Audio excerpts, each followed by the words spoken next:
안녕하세요. 미국 생활의 모든 것 미생모의 세라입니다. 제가 최근에 좀 개인적인 사정이 있어서 한 3주간 이제 방송을 쉬게 됐습니다. 그동안에 방송 언제 업로드 되는지 많이들 문의 주셨는데 기다리게 해서 정말 죄송하고요. 오늘을 시작으로 다시 이제 꾸준히 컨텐츠 업로드 할 테니까 많은 시청 바라겠습니다. 오늘은 이 미국에 있는 한국 사람들이 사용하는 그런 표현에 대해서 한번 소개를 해드리려고 합니다. 그러니까 미국에 사는 한국 사람들이 똑같은 한국 표현을 쓰는데 이 한국에서 사용하는 단어와 조금 다른 표현을 쓰는 경우가 있더라고요. 그 표현들이 어떤 것들이 있는지 소개를 해드리도록 하겠습니다.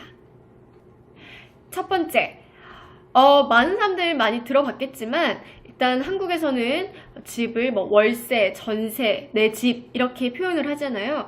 이렇게 어느 집에 이제 새 들어 살 때 월세를 낸다. 나 월세 얼마야? 원룸에 월세 얼마야? 이렇게 표현을 하는데 여기에서 이제 월세라는 표현보다는 렌트비가 얼마다 이렇게 표현을 합니다.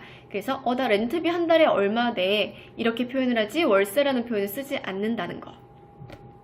그리고 두 번째, 저는 이 단어가 굉장히 신선했었는데요. 한국에서는 이제 술을 마시고 운전할 수 없을 때 대리운전을 사용하잖아요. 대리운전을 부른다 이렇게 표현을 하는데 여기서 대리운전이란 단어 절대 쓰지 않습니다. 여기서 사용하는 단어는 동시를 탄다 이렇게 표현을 해요. 왜 그러냐면 제가 사실 LA 지역에만 지금 해당이 되는 걸 수도 있는데 뭐 뉴욕 같은 경우는 대중교통이 워낙 잘 발달돼 있으니까 거기선 또 어떤 다른 표현이 있을지 모르겠지만 LA 같은 경우는 대중교통이 발달되어 있지 않아요. 대리운전 기사분들이 손님을 태우고 이렇게 목적지까지 데려다 준 다음에 그 다음 손님을 계속 기다릴 수가 없는 거예요.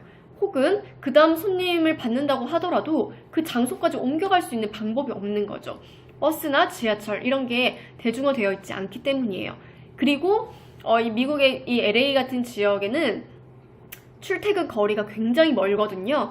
그러니까 정말 뭐 가까운 거리에 다들 거주하는 게 아니라 1시간, 2시간, 많게는 2시간 반까지도 이 차를 타고 운전을 해서 출퇴근하는 사람들이 굉장히 많습니다. 그렇기 때문에 그 대리운전 기사분들이 한 곳에서 계속 기다릴 수가 없겠죠. 그래서 차가 2대가 이동을 합니다. 그래서 2대가 동시에 움직인다고 해서 동시를 부른다고 하죠. 그래서 제가 이제 대리운전 동시를 부르게 되면 차가 2대가 오는 거예요. 자, 그리고 세 번째, 주유소에 갔을 때 우리가 한국에서는 기름을 넣을 때 게솔린 혹은 가스 혹은 디젤 이렇게 세 개로 구분이 되잖아요. 택시 같은 경우는 이제 가스를 넣는다 이렇게 표현을 하고 우리가 렌트카 같은 경우도 가스차가 많잖아요. 근데 미국에서는 가스라고 하면은 우리가 한국에 생각하는 그 가스를 생각을 하면 안 됩니다. 여기서는 우리가 쉽게 얘기하는 휘발유, 그 게솔린을 가스라고 표현을 해요. 그래서 가스값이 올랐다 이렇게 얘기를 하면 우리가 한국에서 알던 그 가스값이 오르는 게 아니라 휘발유 값이 올랐다 이렇게 아시면 됩니다. 그 차이점이 있고 그리고 이 미국에서는 주유소에 가면 그래서 이 가스와 디젤 이렇게 두 개가 나뉘는데 사실 또 이게 좀 재밌는 내용을 좀 덧붙여서 말씀드리자면 한국에는 이제 당연히 휘발유가 더 비싸죠. 디젤보다. 그 디젤 차량을 몰고 다니면 좀 더 기름값이 싸다 이렇게 표현을 하는데 여기 미국에서는 이 가스, 휘발유 값이 훨씬 더 싸고 디젤이 좀 더 비싼 편입니다. 그리고 캘리포니아를 이 한국 사람들은 또 다르게 표현을 해요.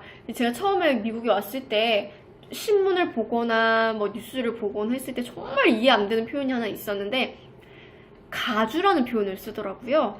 이 캘리포니아 이 단어를 가주라고 표현을 하고 캘리포니아 남부 쪽을 남가주, 캘리포니아 북쪽을 북가주 이렇게 표현을 합니다. 정확한 그 뜻은 저 잘 모르겠지만 하여튼 캘리포니아를 가주, 이 LA 같은 캘리포니아 남부 쪽은 남가주, 그리고 샌프란시스코 같은 이 캘리포니아 북쪽 지역은 국가주 지역이라고 부른다는 점 알아두시면 굉장히 유용할 것 같습니다. 마지막으로 5번째, 한국에서는 이제 직불카드라고 하죠. 체크카드, 은행 그 통장 안에 있는 그 돈만큼 쓸 수 있도록 만들어 놓은 그 체크카드가 있죠. 미국에서는 체크카드라고 쓰지 않고 데빗카드라고 씁니다. 그래서 신용카드는 크레딧카드, 이 체크카드는 데빗카드 이렇게 쓴다는 점 알아두시면 좋겠습니다. 지금까지 이렇게 미국에서 한국 사람들이 쓰는 5가지 표현 한번 알아봤는데요.